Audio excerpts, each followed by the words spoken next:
আসসালামু আলাইকুম। ওয়ালাইকুম আসসালাম। ভাইজান, মোস্তফা সাহেব কি বাসায় আছেন? কোথা থেকে আসছেন? আমি ওনার গ্রামের বাড়ি থেকে আসছি। আমি ওনার বড় ভাই। আপনাকে তো কোনোদিন দেখি নাই। আসা তো হয় না ঢাকা শহরে, এই জন্য দেখেন নাই আপনি। আচ্ছা ঠিক আছে, আপনি দাঁড়ান, আমি স্যারের সাথে কথা বলি।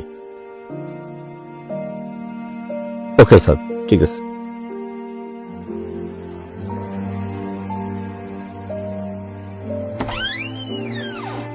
মোস্তফা,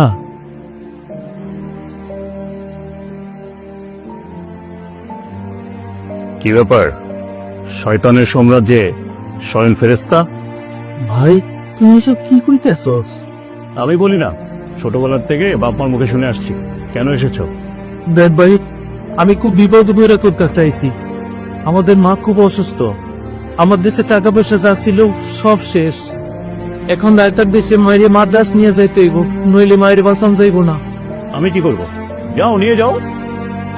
দেন ভাই, আমার কাছে সামর্থ্য থাকলে আমি তোর কাছে আইতাম না। তোরে তো আল্লাহ ধন সম্পত্তি অনেক দিছে। আমার সম্পত্তির প্রতি তোমাদের এত লোভ কেন?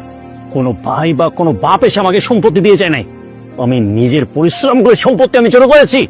এখান থেকে একটা টাকা তোমাদের জন্য যাবে না। দেখ ভাই, এভাবে বলিস না। বাপ মোর দোয়া ছাড়া কোনো সন্তানই পুরো কিছু করতে পারে না। এইটাও সে ছোটবেলার থেকে সব সয় সম্পত্তি তুমি ভোগ করে খাচ্ছ। একটা কানা করে দিয়েছো আমাকে, এখন বিপদে পড়েছ, দাদা আমার কাছে চলে আসছো। আমার কাছ থেকে কোনো কিছু পাবা না। বড় স্বপ্ন নিয়ে তোর কাছে আইছিলাম, কিন্তু তার চেয়ে বেশি পাইছি।